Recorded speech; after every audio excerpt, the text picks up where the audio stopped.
And now I'm going to introduce our keynote speaker, Kurt Schmidt. Kurt comes to us from Foundry. It's not the Foundry, it's Foundry. I'm sure he's going to, and he'll talk to us a little bit more about what that agency does. It is a digital product and experience agency. And I know Kurt's going to talk a lot about his own background, so I'm not going to steal his thunder. The title of his talk is The Greatest Insult I Ever Received. So I'm hoping you even tell us what that is. So with that, Kurt Schmidt.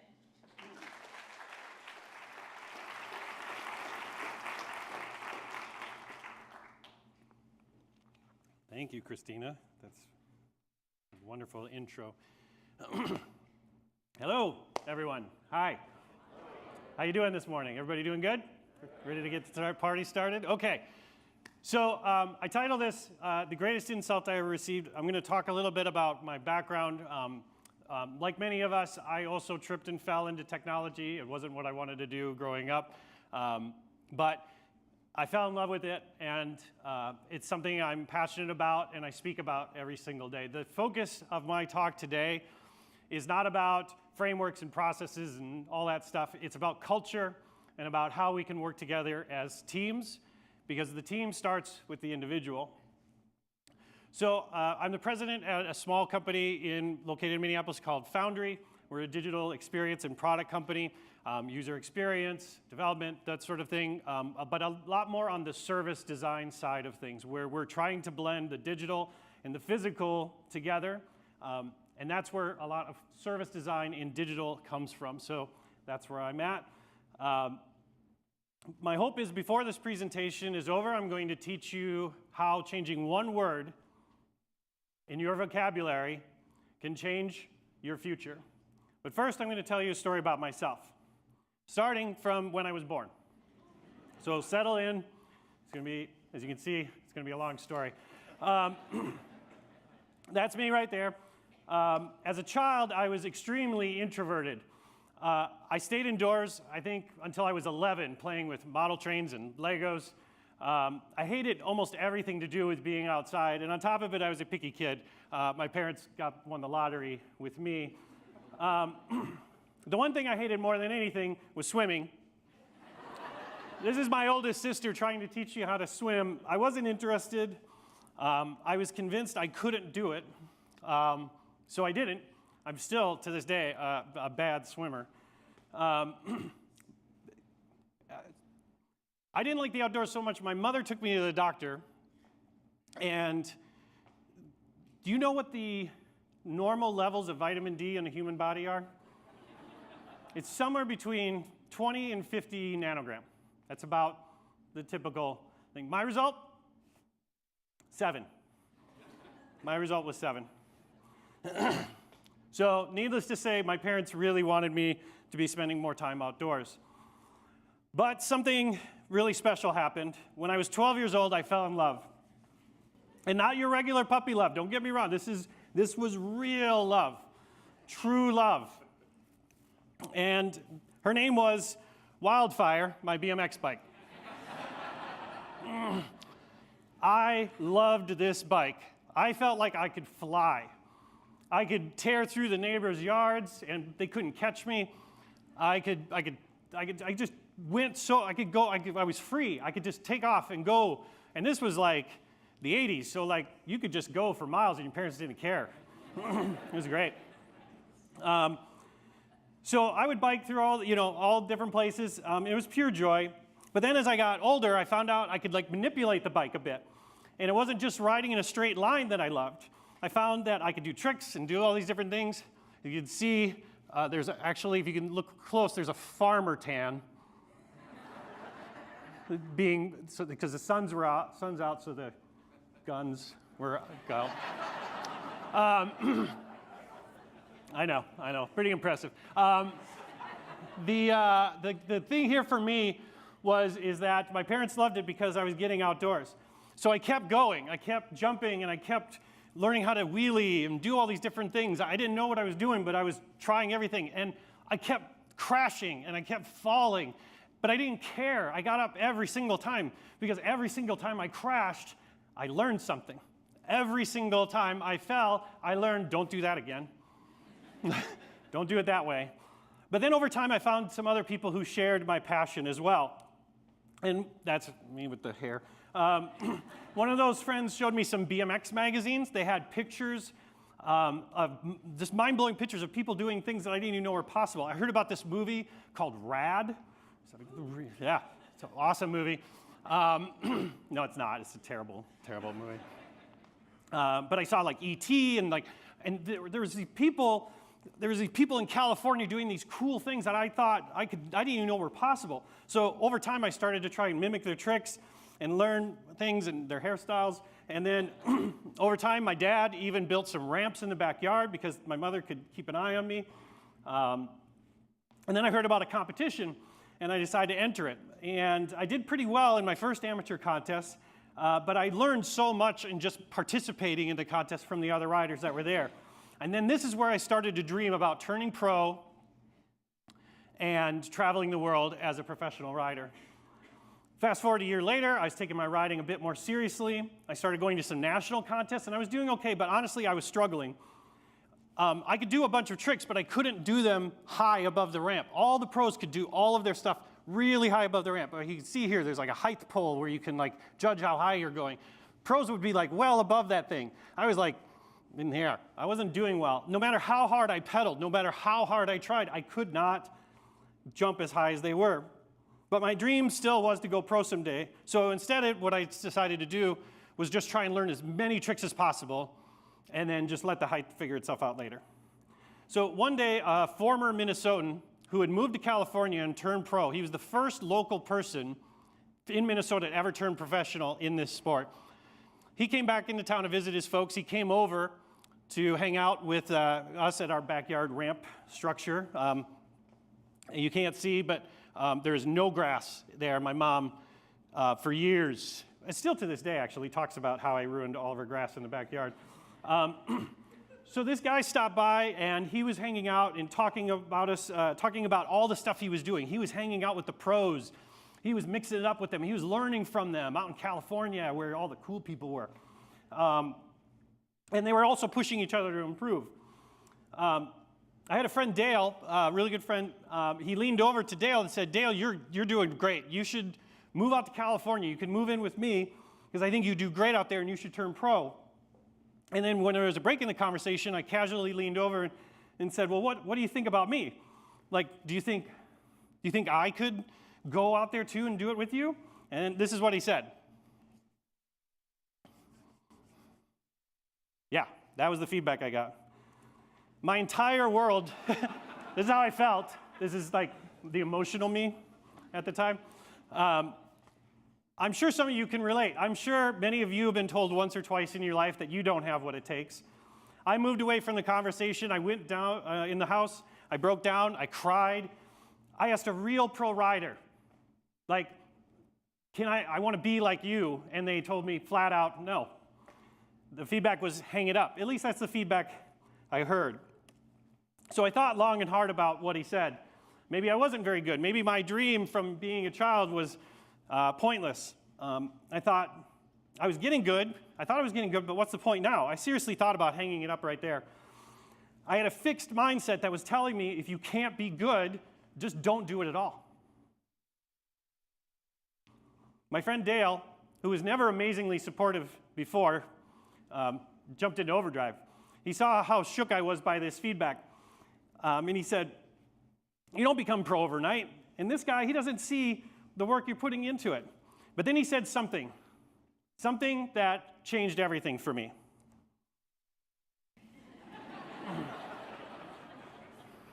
Yeah. I know it's funny, but at the moment, this was really important because I thought this was this big-time pro. He couldn't do any wrong, right? But my friend was like, no, he's just stupid. Don't listen to him. And that was good enough for me. I thought then from here, what I'm going to do is change how my approach is. I'm going to change the way I'm trying to achieve my goal. Instead of just dreaming about being a pro and thinking about it and just doing tricks, what I was going to start doing was I was going to take each of the most difficult moves possible and just master them one at a time. over and over and over again. Instead of building this large catalog of not so great stuff, I'm just going to focus on the most difficult ones, or iteratively, if you will, the parlance of our conference. Another year passed, I started building up a stronger drive than I ever had before. The next year, I started going higher and higher off the ramps. I started doing tricks that only a few of the pros had ever done before, and then I even started inventing some of my own moves. So my friends and I started sending in tapes, VHS tapes, this is still the 80s, to companies to get them to sponsor us, like the pros did. So soon after some of those tapes went out, I got sponsored by my favorite brand at the time, which was Haro Bikes.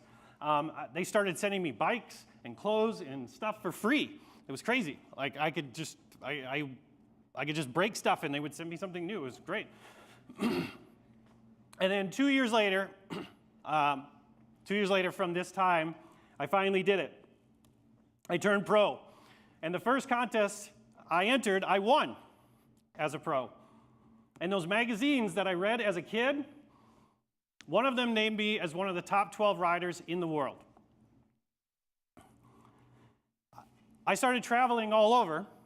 This is me in Germany at a world competition. This is like 92, maybe, 91. Give you an idea. Yeah. Oh, yeah. No, I wasn't born this way. As you saw, should I go back to the earlier photos? I can do that. This is in England, doing stuff. But a year after I went pro, I quit Haro and went to co-found a bike company that's still going strong today. After a few years, I left the bike company. I built their first e-commerce site when e-commerce was, I don't even think it had an E in it.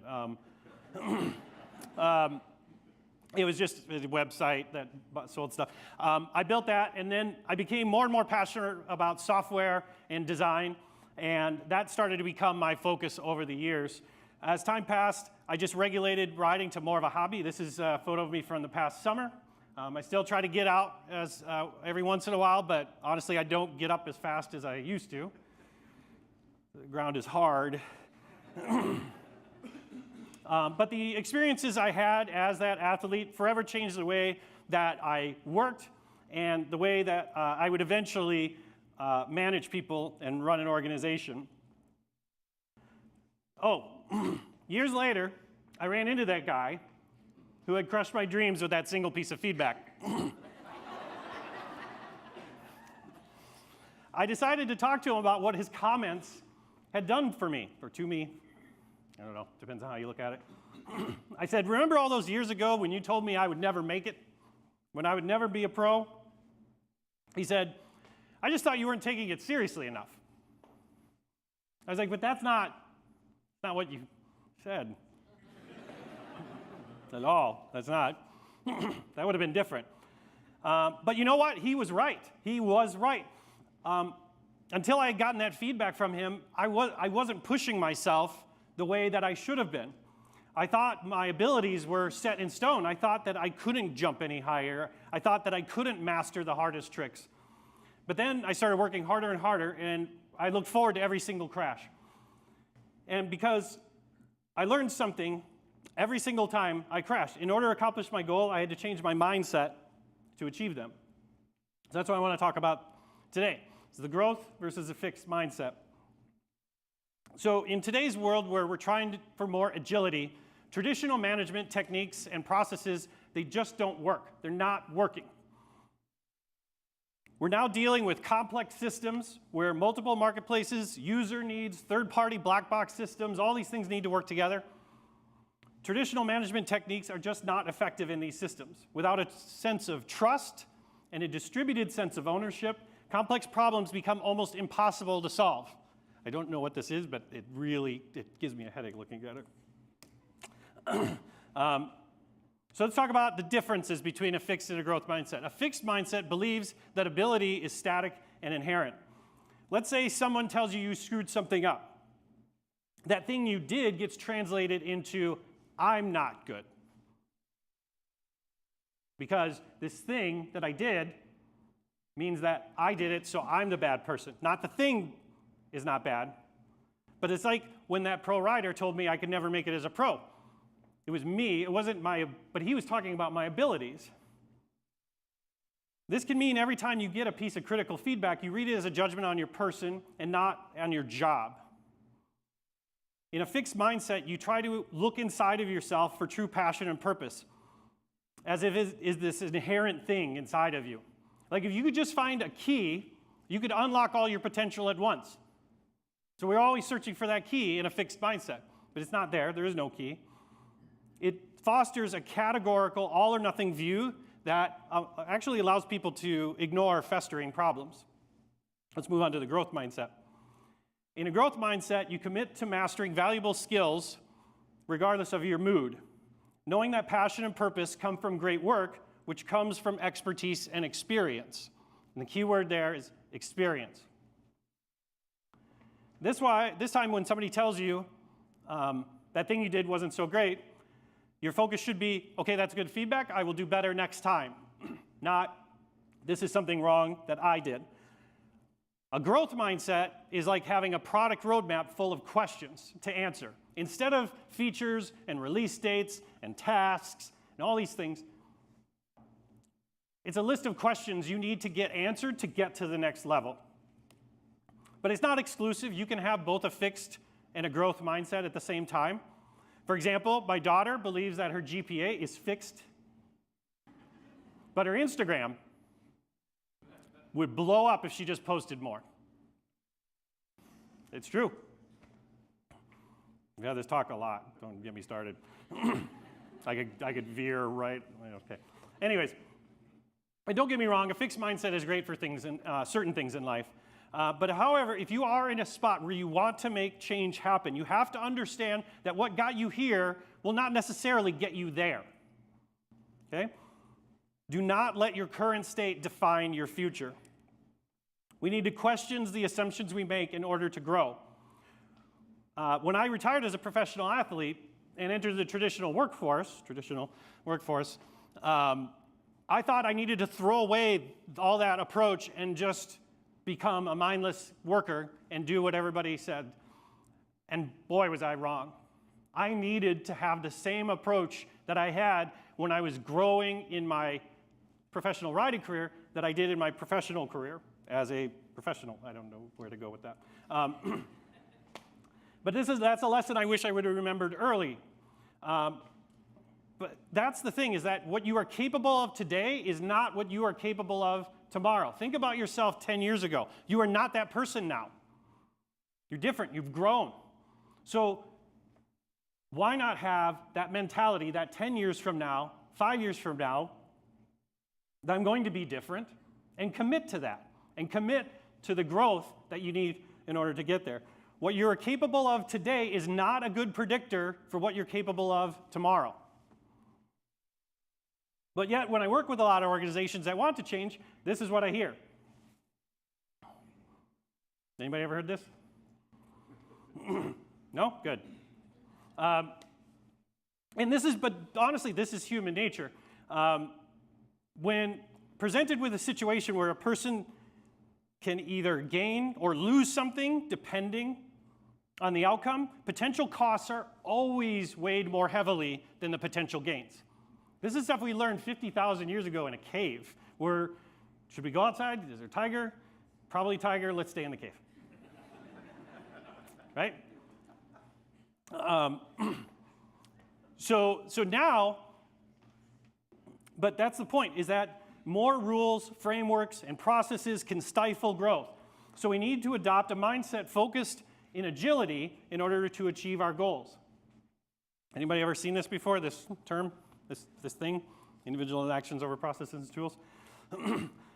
Technology grows so fast that you can't expect to be an expert for long. If you're in technology, you are a lifelong learner. That's just it. That's what you signed up for. Intelligence, but like a muscle, grows stronger through exercise. But we also have to remember that this is not a framework. This is not a process. This is not a stand-up or whatever. This is a mindset. an Agile mindset. Because even today we ask industrial age questions like, when will it be done? But in an Agile mindset, we must agree that the scope of our growth is forever and that we will never be done growing. Changing the vernacular is our first step towards hacking our brains, then hacking our culture, and hacking the output of our work towards our goals. If you want to read more about the growth versus fixed mindset, Carol Dweck, awesome book. I suggest anybody who's a human being reads this. It's great.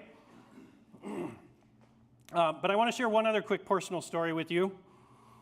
So I used to read a metric ton of leadership, self-help, personal hacking, and management books. You have no idea. They know me on a first-name basis at the local Barnes & Noble. But I wasn't growing in the way that I thought. I would read these books, and then I would try to apply these things, and these things I learned, and they wouldn't work. They wouldn't stick. Nothing would stick. Why wasn't it sticking? I felt like I was on the right road. I knew where I wanted to be as a leader, but it just wasn't getting me anywhere. But over time, I realized that these books just didn't speak to me because they were just too general. They're broad. They're theoretical. They don't speak to my specific situation. So I started making a list. I made a list of individuals I'd either worked with in the past or people who I thought were just kicking ass in what they were doing. But I needed a new vehicle in order to gauge these people in conversations. I loved going out to invite somebody to coffee, right? That's great. But you can't really get into a deep conversation over coffee. So what I did is I eventually, with some goading of my wife, I started a podcast. And it's great. I just interview people, and they come on my show, and they talk to me. And that podcast became the Schmidt List. My wife named it because she thought it would be really funny for me asking leaders, hey, I think you're great. Would you want to be on my Schmidt List? She had a couple of glasses of wine.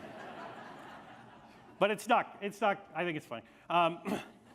And this vehicle has transformed me. I don't advertise it. It's not like a thing that it's like a revenue generating thing. And this is not. This is basically a vehicle for me to get, to this point, 400 hours of free consulting.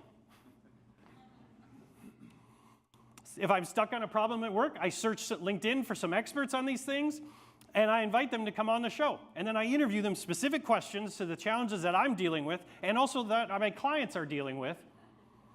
It's great.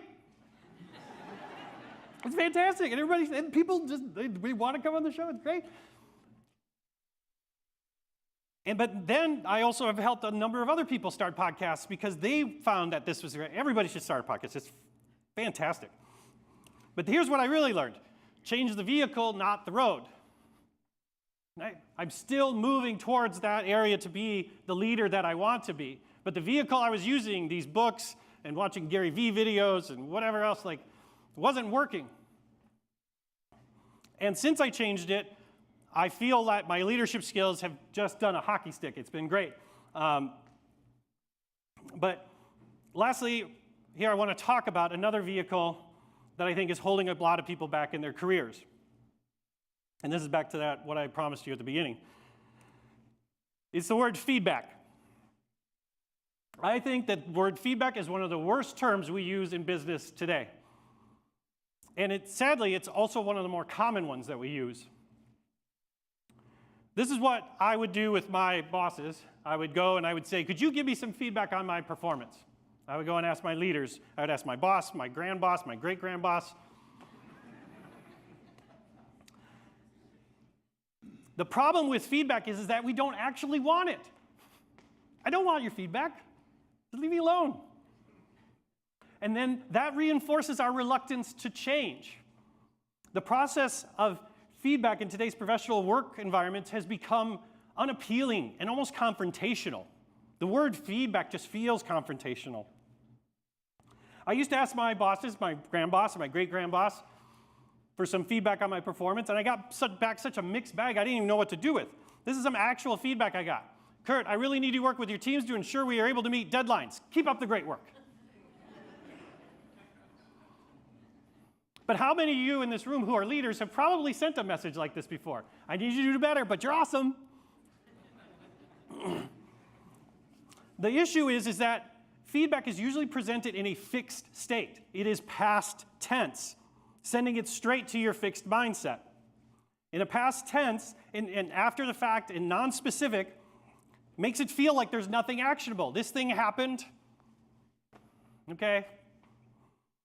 So the problem is with this word feedback, because it means nothing. You know how the word awesome doesn't mean awesome anymore? Right? That's feedback. So I started searching. How could I get some actionable feedback from my leaders? How could I get them to tell me something that would actually have an impact on my career? What did I actually want from them? I had to really search inside. What did I really want? Did I want a pat on the head? Did I want a raise? Did I want a promotion? Did I want more work? Probably not the more work part. Got plenty of that to do. What was it that I really wanted from them? And actually, my father helped me with this. And I started changing my vernacular to advice. And honestly, I know this sounds simple, but this changed my entire career and my entire relationships with my leadership. This allowed me to manage up and across less aggressively than I had been before. Asking someone for advice changes the tone of the conversation. You walk up to somebody and say, give me some feedback. They're going to be like, work harder, take less vacation. But I'm telling you, I promise you, when you go up and you, instead of asking somebody for advice or for feedback and you ask them for advice, they open up. It's a whole different person you're talking to. Who doesn't like to give advice? And I'm not talking about unsolicited advice. Don't get me wrong. Okay, this is solicited advice. My mother gives me tons of unsolicited advice to this day. That you can take or leave. But if I would have asked that, I think back, and I would have asked that pro rider on what his advice would have been, that would have changed everything. And which one of us does not like to share advice? I love to share advice. I'm doing it right now. Here's some advice. I challenge all of you today to take this and use it today. As you're interacting with your peers and your leaders, if you're looking for ways to find better ways of doing the work that you want to do better, better work, do better. Sorry. If you're looking for those ways, start asking people for advice. What advice do you have on this problem that I have? Have you ever run into this problem before? And another thing I want to share was the one thing I learned as a leader, the most important skill set was to be a good listener. The thing is that when I was a new leader, I tried to fix everything, right? They used to call it the seagull maneuver, the swoop and poop, right? The director comes in and is like, what's going on here? Okay, don't do it that way anymore. And then they're gone. And then people are like, are they the owner of this problem? I don't know. I would do that all the time. And I would be like, I'm trying to fix it. And then I'd hear later people are like, they don't feel like you're listening to them. I'm like, listening to them, I heard the problem and I'm trying to fix the damn thing. Hell, like, what? Why won't you listen to me? But then something my father, who was a minister, used to say to me as I was growing in my young leadership ways, was that people are always so busy trying to be understood that they forget to be understanding. Does everybody find this to be true, right? I need you to understand. I need you to understand.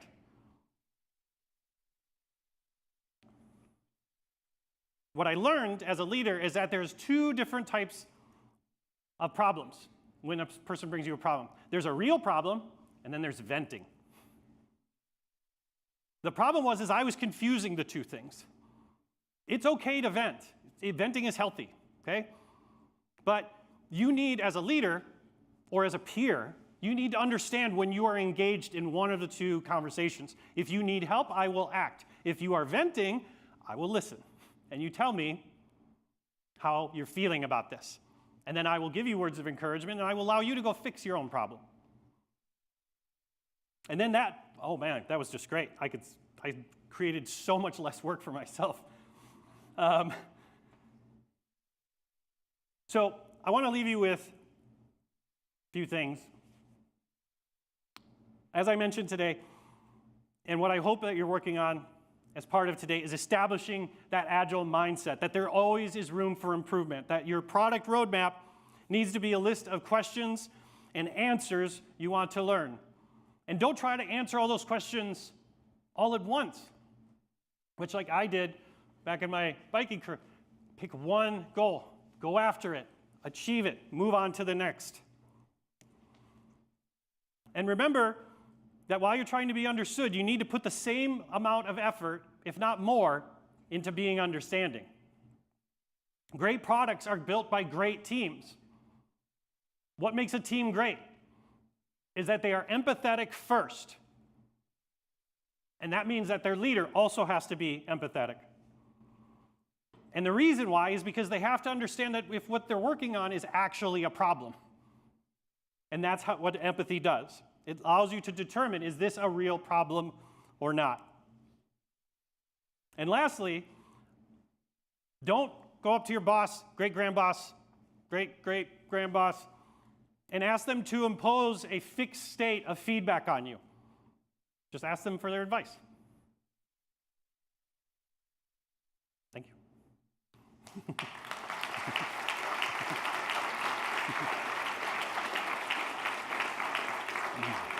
Okay. Yeah, if people have questions, we're more than happy to. So we have people in the on both sides with mics, so if anybody has questions, we have a few minutes for questions. And for those of you online, please Skype your questions to Brian. Oh, somebody does want to. Thanks, Kurt. I had a question. I really like what you said about changing your language as the first step towards changing your mindset. Mm-hmm. I've had trouble. Is that just for me personally, or can I somehow encourage others to do that? I've had trouble in the past when I challenge someone's language, saying, "Hey, I think what you just said there is kind of anti-agile. Shouldn't we be saying this instead?" And you know, in a very polite and professional way, they say, "Shut up, Patrick. You are way too a stickler for agile." So, what are your thoughts on that? Yeah, no, I get what you're saying. Honestly, it's really about focusing on you. It's the ripple effect. It's you and the impact that you are having. I get it. Like, I'm up here basically doing what my father did for years. I'm preaching about changing your mind. But for me, it's about how I focus on the good work that I'm doing and the impact that I'm making. You can't change everybody. You can't impact everybody. You have to create a sphere of understanding, is like what I was talking about, right? So, yeah, you're going to run into times where somebody's just not interested. But don't worry. At some point, they will get out of your way if you focus on keep doing the good work that you're doing. If you know it's valuable, it will happen. Who else? Come on. No. Nobody wants to, well, that was first. Nobody wants to be second. Yeah, I get it. Like, I would run into it as a leader. I would have peers. I would have other directors in other departments. And they were incentivized differently than me. And I would go over and be like, you need to do things this way. And they'd be like, no, you need to do things this way. And eventually, over a few years, we finally realized that we needed to go to our great-grand-boss and say, you need to pay us differently. Because we're not working, he's paid for this, I'm paid for utilization, he's paid for delivery. Like, what? This isn't working. And it took actually a year or 2 years to convince our boss that we should be compensated for the exact same type of things. Yes? Before I got my notebook out, I missed the slide when you said if you're a person, you should read this book. Yes. What was that name called? Carol Dweck. I'll put it back up. Thank you for bringing that up.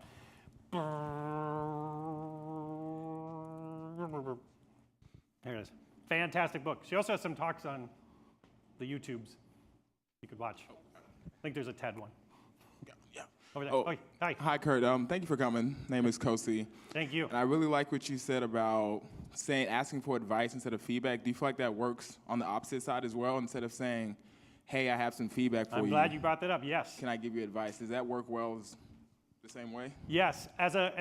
When I was I was the director of project management for a company called The Nerdery for a number of years. I would constantly be going to my team and saying, what advice do you have for new tools? It can't just be up to me as the leader just saying this is what everything is, right? But again, as a leader, you do have to set a vision and a clear set of goals to hold people accountable to. But to your point, it does work the other way. Leaders should be going and asking, what advice do you have for me, right? But, most of the time it's whatever you tell me to, drill sergeant. That's what people say, right? Like, how should we do this better? Well, I don't know. What do you think? I don't want to get fired. Right? But it's building that open dialogue with people where you're asking them for their expertise, not for their opinion, right? And that goes both ways. Thank you for bringing that up. That's great. I appreciate that.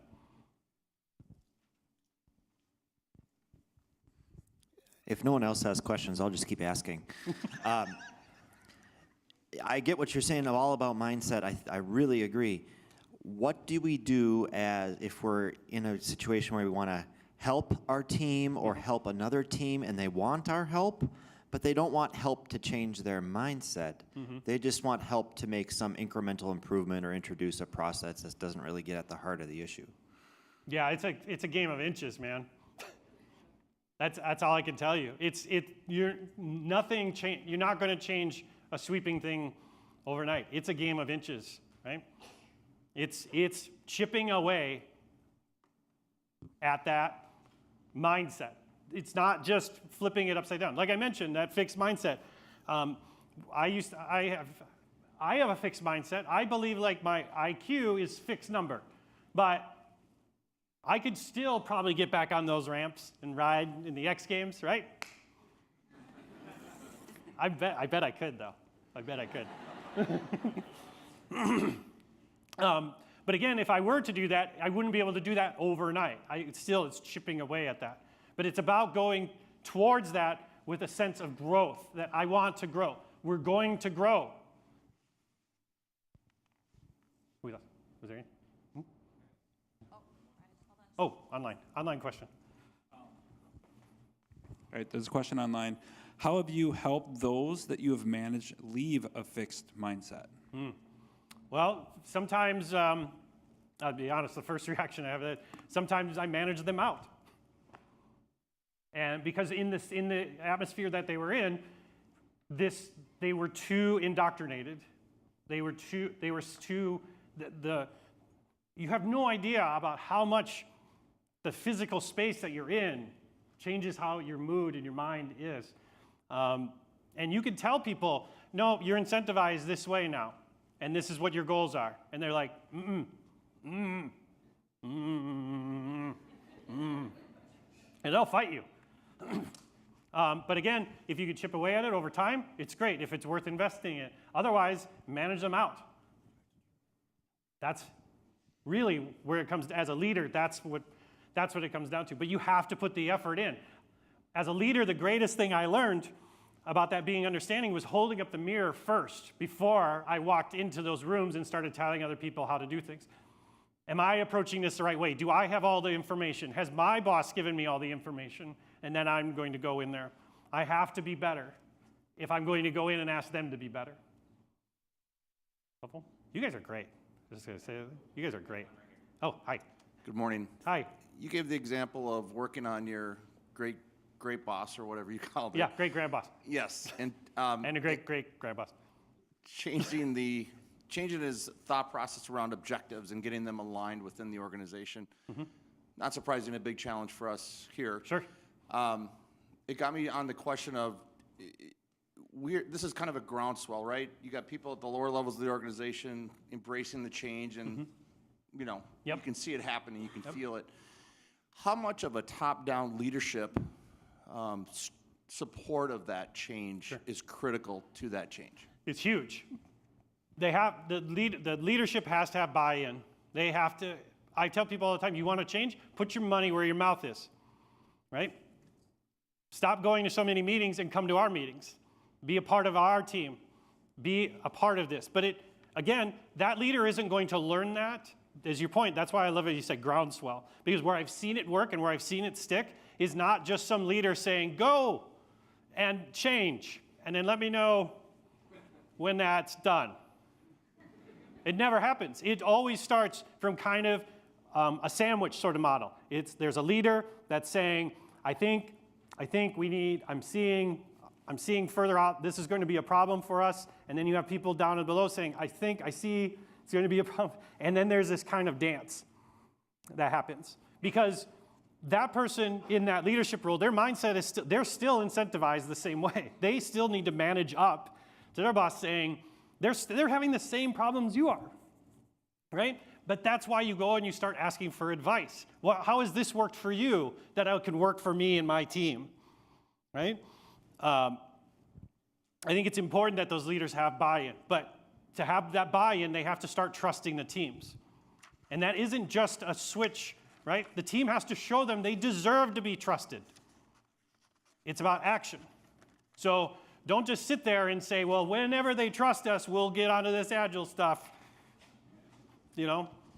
Communication is key in a transformation. There is nothing more important than communication. We talked about it in Leadership Breakfast. I always coach people, and people think I'm just talking to leaders, but I'm talking to each individual. You want something to stick, something that you're doing 7 times, 7 different ways. Communicate it 7 times, 7 different ways. If your team is just like sending emails to people and you think they're reading them, and you're thinking they're going to get all the information, yes, you're going to grind over and over. Change the vehicle, right? Not the road you're on. Okay, we have time for one more question. One more. You talked a little bit about process versus interactions and questions, I think it was. Yeah. Don't follow the process. We have a lot of focus here around process and the importance of process. So can you talk a little bit about that versus the Agile question and interactions? Yeah. Well, don't get me wrong. I'm not saying like complete anarchy. Like let's throw processes and tools out the window. We don't need to report on anything. Here it's really about, like I said, change in an organization. Whether you're Foundry, where I'm at, where we're 15 people, we're in the process of looking for a new space to move because we're growing, right? Communicating to 15 people is challenging. But imagine hundreds, thousands, right? It doesn't matter if you're doing it to 2 people or if you're doing it to 2,000, right? That's why in the Agile Manifesto, one of the first things that they talked about was putting the individual in the interactions, the communication, right? Because this is what our motto is at Foundry, is that until we ship code, communication is the deliverable. Until we ship code, communication is the deliverable. So every day we need to be delivering. And that delivery is not shipping code, it is communication. So that's why, for me, making sure that we are talking about individuals' interactions over the processes and tools, you need the processes and tools, don't get me wrong. But they come after, they serve the individual, not the metric, not the number you're trying to achieve. They need to empower the individuals. And that's where I found to be the most successful. Helpful? Okay. Cool. Thank you, Kurt. Let's give him one more round of applause. Thank you. You guys are great.